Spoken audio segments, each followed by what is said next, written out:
ബാലമുരുകനെ കണ്ടെത്തി നിർണായകമായ പ്രതികരണം എടുത്തത് ഞങ്ങളുടെ പ്രതിനിധി അഷ്കർ അലി കരിമ്പയും വീഡിയോ ജേർണലിസ്റ്റ് ഉണ്ണിത്തൂരും ചേർന്നാണ്. അഷ്കർ അലി കരിമ്പയും ഹാരിമോഹനും ആർ റോഷിപാലും ഈ ഘട്ടത്തിൽ നമ്മോടൊപ്പം ചേരുകയാണ്. ആദ്യം അഷ്കറിലേക്ക് പോയാൽ, അഷ്കർ, ബാലമുരുകനെ നമ്മൾ കണ്ടെത്തിയിരിക്കുന്നു. അദ്ദേഹത്തിന്റെ പ്രതികരണം, വിശദമായ പ്രതികരണമാണ് നമ്മൾ നൽകിയത്. ബാലമുരുകൻ പറയുന്ന പ്രധാനപ്പെട്ട കാര്യങ്ങളിൽ ഒന്ന് തന്റെ സിമ്മാണ്, താൻ എടുത്തു നൽകിയ സിമ്മാണ് മണി ഉപയോഗിക്കുന്നത് എന്നതാണ്. പക്ഷേ മണിയുമായി മറ്റിടപാടുകളൊന്നുമില്ല എന്നയാൾ പറയുന്നുണ്ട്. ചെറിയ രീതിയിൽ നമ്മൾ സാധാരണ നാട്ടിലൊക്കെ ചെയ്യുന്നത് പോലെ ചില സ്ഥല കച്ചവടവുമായി ബന്ധപ്പെട്ട സംസാരങ്ങളെ ഉണ്ടായിട്ടുള്ളൂ. തയ്യൽ ജോലി ചെയ്യുന്നയാളാണ്. ശബരിമലയുമായി ബന്ധം എന്ന് പറയുന്നത് മാറിയിട്ട് അവിടെ തൊഴാൻ വരുന്നത് മാത്രമാണ്. അതവിടെ നിൽക്കട്ടെ. ഏറ്റവും പ്രധാനപ്പെട്ട കാര്യം, മണിയും ബാലമുരുകനും തമ്മിലുള്ള ബന്ധത്തിൽ എന്താണ് എന്ന് ബാലമുരുകൻ പറയുമ്പോൾ പോലും എന്തിന് ബാലമുരുകനെ പോലെ ഒരാളെ ഉപയോഗിച്ചുകൊണ്ട് അങ്ങനെ ഒരു സിം എടുത്തുകൊണ്ട് മണി ഉപയോഗിക്കുന്നു എന്നതാണ്.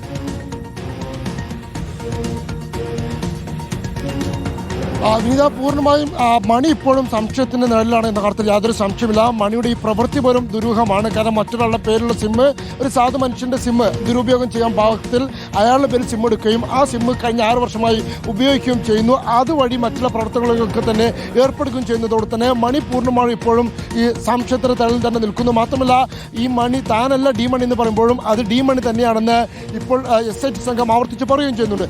അതേസമയം ഇപ്പോൾ നമ്മൾ കണ്ടെത്തിയിരിക്കുന്ന ബാലമുരുകൻ, ഇതിലെ ഏറ്റവും പ്രധാനപ്പെട്ട കേസിന്റെ നാൾവഴിയിലേക്ക് വന്നാൽ തന്നെയാണ് അത് മനസ്സിലാവുള്ളൂ. ഒന്നാമത്തെ കാര്യം, ആദ്യഘട്ടത്തിലൊക്കെ പുറത്തു വന്നിരുന്ന വിവരം ബാലമുരുകൻ എന്ന പേരുള്ള ഡി മണി എന്നയാൾക്കാണ് ഈ കേസിൽ ബന്ധമുള്ളതെന്നായിരുന്നു. അതിന് പ്രധാനമായി അങ്ങനെ ഒരു തെറ്റിദ്ധാരണ വരാൻ കാരണം ഈ സിമ്മിന്റെ രജിസ്റ്റേർഡ് നമ്പർ നെയിം എന്ന് പറയുന്നത് ബാലമുരുകനാണ്. അത് ഉപയോഗിച്ചിരുന്ന, അതിൽ ഇടപാടുകൾ നടത്തിയിരുന്ന വ്യക്തി എന്ന് പറയുന്നത് ഡി മണിയുമാണ്. അങ്ങനെയാണ് ഇത് രണ്ടും ഒരാളാണെന്നുള്ള തെറ്റിദ്ധാരണ വരാൻ കാരണം. പക്ഷേ യഥാർത്ഥത്തിലും ബാലമുരുകൻ എന്നയാളുടെ പേരിലെടുത്ത സിം ഉപയോഗിച്ച് ഡി മണിയാണ് ഇത്തരത്തിൽ ഇടപാടുകൾ നടത്തിയതെന്നതാണ്. ഡി മണിയെ കഴിഞ്ഞ ദിവസം തന്നെ റിപ്പോർട്ടർ കേരളത്തിലെ പ്രേക്ഷകരുടെ മുമ്പിലേക്ക് എത്തിച്ചത് ഇപ്പോൾ ബാലമുരുകനെ കൂടി എത്തിച്ചിരിക്കുന്നു. ബാലമുരുകന്റെ കേസിൽ അല്ലെങ്കിൽ ഡി മണിയുമായുള്ള ബന്ധങ്ങൾ കൂടി ഇപ്പോൾ സമൂഹത്തിന് മുമ്പാകെ നമ്മൾ എത്തിക്കുകയാണ്. ബാലമുരുകൻ എന്ന് പറയുന്നത് ദിണ്ടിഗലിനോട് ചേർന്നുള്ള ഒരു പ്രദേശത്ത് തന്നെ ഒരു സാധാരണക്കാരനായ ഒരു ട്രെയിലർ ഷോപ്പ് നടത്തുന്നയാളാണ്. ചെറിയ കുട്ടികളും കുടുംബവും ഒക്കെയുള്ള ആ കുടുംബത്തിന് അത്താണിയായ ഒരു സാധാരണക്കാരനായ മനുഷ്യനായിട്ടാണ് നമുക്കും ആളെ മനസ്സിലാക്കാൻ സാധിച്ചത്. നമ്മൾ അന്വേഷിച്ചപ്പോഴും അത്തരം വിവരങ്ങളാണ് ലഭിച്ചത്. ഈ ബാലമുരുകന് ചെറിയ തോതിലുള്ള റിയൽ എസ്റ്റേറ്റ് ഇടപാടുകളിൽ ഇടനിലക്കാരായി നിൽക്കാറുണ്ട്. ഈ പ്രത്യേകിച്ച് ദിണ്ടിഗൽ പ്രദേശത്തെ ഒരു 10 കിലോമീറ്റർ ചുറ്റളവിലുള്ള ഭൂമി ഇടപാടുകളിൽ, ചെറിയ ഭൂമി ഇടപാടുകളൊക്കെ തന്നെ ഇടനിൽക്കാരായി നിൽക്കുകയും അതിൽ നിന്നുള്ള കമ്മീഷൻ വരുമാന മാർഗമായി ഉപയോഗിക്കുകയും ചെയ്യുന്ന ഒരു മനുഷ്യനാണ്. ആ രീതിയിലാണ് ഇയാൾ ഈ പരിചയക്കാർ കൂടിയായിട്ടുള്ള ഡി മണിയുടെ റിയൽ എസ്റ്റേറ്റ് ഇടപാടുകളിലും ഇടനിലക്കാരായി നിൽക്കുകയും 5ഉം 6ഉം വർഷം മുമ്പ് 2-3 തവണകളിലായി വ്യത്യസ്ത സ്ഥലമിടപാടുകളിൽ ഡി മണിയുമായി ബന്ധപ്പെടുകയും അത്തരത്തിൽ സ്ഥല കൈമാറ്റം നടത്തുകയും വിൽക്കുകയും വാങ്ങുകയും ചെയ്തു എന്നുള്ളത് തന്നെയാണ് ബാലമുരുകൻ പറഞ്ഞിരിക്കുന്നത്. ആ ഘട്ടത്തിലാണ് ഒരു തവണ ഡി മണി ബാലമുരുകനോട് ചോദിക്കുന്നു, എൻ്റെ ഫോണുകളിലുള്ള നമ്പറുകളൊക്കെ, അല്ലെങ്കിൽ നമ്പറിലൊക്കെ കുറച്ച് പ്രശ്നങ്ങളുണ്ട്, അതുകൊണ്ട് എനിക്കൊരു പുതിയ നമ്പർ എടുക്കണം എന്ന് ആഗ്രഹമുണ്ട്, ഒന്ന് നമ്പർ എടുത്ത് തരുമോ എന്ന് ചോദിക്കുന്നു. വലിയ വിവരമോ വിദ്യാഭ്യാസമോ ഒന്നും തന്നെ ഇല്ലാത്ത ഈ മനുഷ്യൻ തൻ്റെ പേരിലുള്ള സിം എടുത്ത് ഈ മണി എന്ന സുബ്രഹ്മണ്യന് കൊടുക്കുന്നു. അതിനുശേഷം ബാലമുരുകൻ്റെ വഴിക്കും മണിയുടെ വഴിക്കും പോകുന്നു. പക്ഷേ കുറേ വർഷങ്ങൾക്ക് ശേഷം ഇതിൻ്റെ ഫോൾ റെക്കോർഡുകളും അല്ലെങ്കിൽ ഇത്തരത്തിലൊരു വിഗ്രഹക്കടത്തുമായി ബന്ധപ്പെട്ട കേസ് അന്വേഷണം വരുമ്പോഴാണ് താനും ഇത്തരത്തിൽ സംശയത്തിൻ്റെ നിഴലിലായിരിക്കുന്നു എന്ന കാര്യം പോലും ബാലമുരുകൻ തിരിച്ചറിയുന്നത്.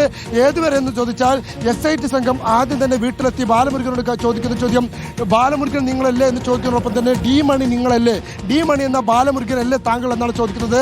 ആ ഘട്ടത്തിലാണ് ഞാൻ ഡി മണിയല്ല, ഞാൻ ബാലമുരുകനാണെന്ന് പറഞ്ഞുകൊണ്ട് അദ്ദേഹത്തിൻ്റെ ഔദ്യോഗിക രേഖകളൊക്കെ എടുത്ത് കാണിക്കുകയും പരിസരത്തടക്കം ഉള്ള അയൽവാസികളോട് ചോദിച്ച് തനിക്ക് മണി എന്നൊരു പേര് തന്നെ ഇല്ല, തന്നെ ഒന്നുകിൽ ആളുകൾ മുരുകൻ എന്ന് വിളിക്കാറുണ്ട്, അല്ലെങ്കിൽ ബാലു എന്ന് വിളിക്കാറുണ്ട്, അതല്ലാതെ മണി എന്ന് തന്നെ ആരും വിളിക്കാറില്ല, അത്തരമൊരു പേര് പോലുമില്ല. മാത്രമല്ല തൻ്റെ വീട് പോലും ലോൺ വെച്ച് അത്തരത്തിൽ 13 ലക്ഷം രൂപയോളം കുടിശ്ശികയുള്ള സാധാരണക്കാരായ മനുഷ്യനാണ്.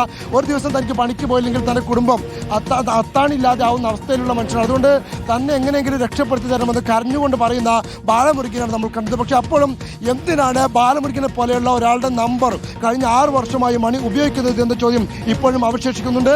അതിൽ കുറച്ചുകൂടി വ്യക്തത വരാനുമുണ്ട്.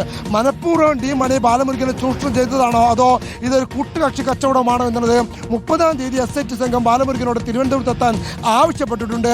അതിനുശേഷമുള്ള വിവരങ്ങൾ ലഭിച്ചാൽ മാത്രമേ അതിൽ വ്യക്തമാവുകയുള്ളൂ. 30-ന് തിരുവനന്തപുരത്ത് എത്തിയ SITക്ക് മുമ്പാകെ ഹാജരാകുമെന്ന് തന്നെയാണ് ഇപ്പോൾ ബാലമുരുകനും നമ്മളോട് തുറന്നു പറഞ്ഞിരിക്കുന്നത്. അങ്ങേയറ്റം വലിയ പ്രതിസന്ധിയിലൂടെയാണ് താൻ കടന്നു പോകുന്നത്. ഈ ചോദ്യം ചെയ്തതിനു ശേഷം കഴിഞ്ഞ 2 മണിക്കൂറുകളായി എനിക്ക് ഭക്ഷണം കഴിക്കാനോ ഉറങ്ങാനോ കഴിയാത്ത അവസ്ഥയിലാണ്. ഈ കാണുന്ന ടൈലർ ഷോപ്പിൽ വെച്ചുകൊണ്ട് അദ്ദേഹത്തിൻ്റെ ടൈലർ ഷോപ്പിൽ, ദിണ്ടിഗലിലുള്ള അദ്ദേഹത്തിൻ്റെ ടൈലർ ഷോപ്പിൽ എത്തിയാണ് അദ്ദേഹവുമായി നമ്മൾ കൂടിക്കാഴ്ച നടത്തിയത്. അപ്പോൾ ആ ടൈലർ ഷോപ്പിൽ നിന്നും തേച്ച് ലഭിക്കുന്ന തുച്ഛമായ വരുമാനമാണ് തൻ്റെ ജീവിതോപാധി എന്നാണ് ബാലമുരുകൻ ആവർത്തിച്ച് പറയുകയും ചെയ്യുന്നത്. മാത്രമല്ല കേരളവുമായുള്ള ബന്ധം എന്ന് പറയുന്നത് ശബരിമലയുമായി മാത്രമാണ് തനിക്ക് ബന്ധമുള്ളത്. കഴിഞ്ഞ 10-12 വർഷമായി എല്ലാ വർഷവും മാലയിട്ട് ശബരിമലയിലേക്ക് എത്തുന്ന ഒരു അയ്യപ്പ ഭക്തനാണ് ഞാൻ. അതല്ലാതെ കേരളത്തിൽ എവിടേക്കും വന്നിട്ടില്ല.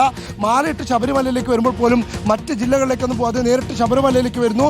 തൻ്റെ കർമ്മങ്ങൾ പൂർത്തിയാക്കി ഭക്തനെന്ന നിലയിൽ തിരിച്ചു വരികയും ചെയ്യുന്നു. അതല്ലാതെ മറ്റൊരിടത്തേക്കും പോയിട്ടില്ല. തമിഴ്നാട്ടിൽ തന്നെ ചെന്നൈ നഗരത്തിലേക്ക് പോലും താൻ ഇന്ന് വരെ പോയിട്ടില്ല എന്നാണ് ബാലമുരുകൻ ബാലമുരുകന്റെ വാദങ്ങൾ അഷ്കർ തുടരുക. കാരണം ഇതിലെ കണ്ണികൾ ഓരോന്നായി അഴിയേണ്ടതുണ്ട്. അതുകൊണ്ട് തന്നെ ബാലമുരുകന് ഇതിൽ പങ്കൊന്നുമില്ല എങ്കിൽ അദ്ദേഹം നിരപരാധിയാണെങ്കിൽ SIT മൊഴിയെടുത്ത ശേഷം അതിലൊരു തീരുമാനം എടുക്കുമെന്ന് നമ്മൾ കരുതുകയാണ്. ഏതായാലും മണിക്ക് സിം എടുത്ത് കൊടുത്തത് താനാണ് എന്ന് ബാലമുരുകൻ സമ്മതിക്കുന്നുണ്ട്.